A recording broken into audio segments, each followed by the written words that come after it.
Stand-up comedy is gaining popularity in Africa. Comedians are becoming household names, earning fame and recognition. Ugandan comedian Kenneth Kimuli, also known as Pablo, is no exception. He is VOA's Indigo. Comedians are as funny as ever and can turn your bad day into a better day with their hilarious jokes. My grandmother finally quit smoking after 30 years. Yeah, she was smoking fish. Inspired mainly by American comedians, Kenneth Kimuli is known as Uganda's king of comedy. He started doing stand-up in 2003, but it wasn't until 2009 when he won a comedy competition called Stand Up Uganda that he rose to fame. A policeman will say that's being idle and disorderly. A housewife will say those are bad manners. I always tell people that I knew I'd become a stand-up comedian the day I was born. Yeah, because when I was born, my dad walked into the maternity ward, took a look at the baby and asked my mother one question: is this a joke? And here I am, a living joke. Pablo, a professional journalist turned comedian, has a quick wit and unpredictability that makes him a natural entertainer. I've seen very many people who have dropped what they started to come into comedy. We have engineers who have now said, you know what, I have the degree in engineering, let me go into comedy. I did a degree in journalism, mass media, and creative writing. I'm still doing comedy.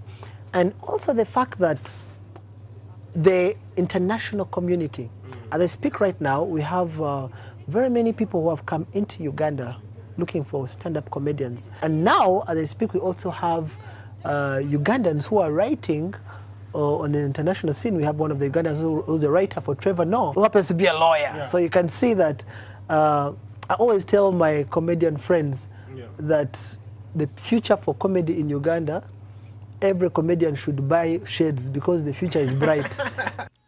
Pablo has wooed everyone with his unique African-infused brand of comedy and humor, selling out venues across Africa. What's your favorite job? I helped our neighbor who wanted to commit suicide. He had prepared the rope to hang himself, and when he was about to hang himself, he saw Pablo standing there. I was just 9 years old. And he told me, what do you want? I told him, go ahead. I'm only waiting for your shoes. And the man changed his mind. Arthur Lutaro, an independent industry analyst, says the government needs to pay attention to this growing industry. A team of young, energetic, talented fellows who are really progressing in this industry. And I must say that if the government, for example, has really not seen that potential in them, I think it is high time they started putting eyes on them, because it's one hell of an industry. 15 years ago, being a comedian was not a known profession, and in Uganda it's still a bit informal. Being a young, of course, and emerging industry, it's composed of young people. These are people who are below the age of 30, most of them. And when you look at the environment within which they are operating, I think they are doing it on their own. They are pushing themselves. In Uganda, there are few full-time comedy clubs and no real circuits for stand-up comics to perform. But the burgeoning comedy scene in Uganda is exciting, and it's impressive to see how polished Pablo is for someone who has only been doing stand-up for a few years. Pablo now believes that comedy is being taken seriously as a career path in Uganda.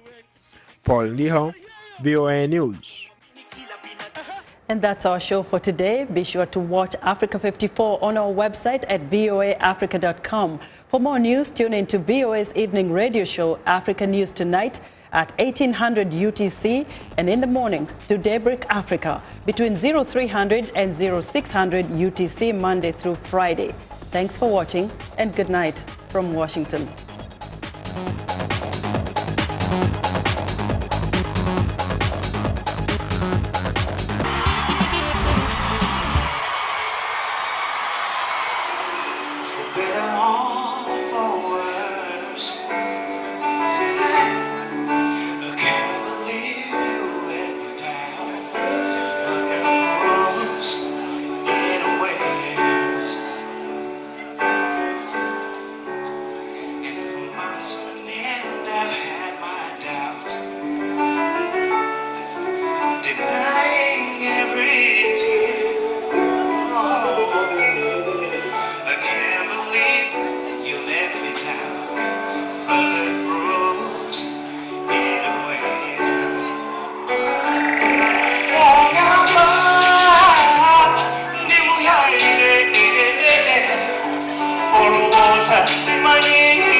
'cause you don't think I know what you've done.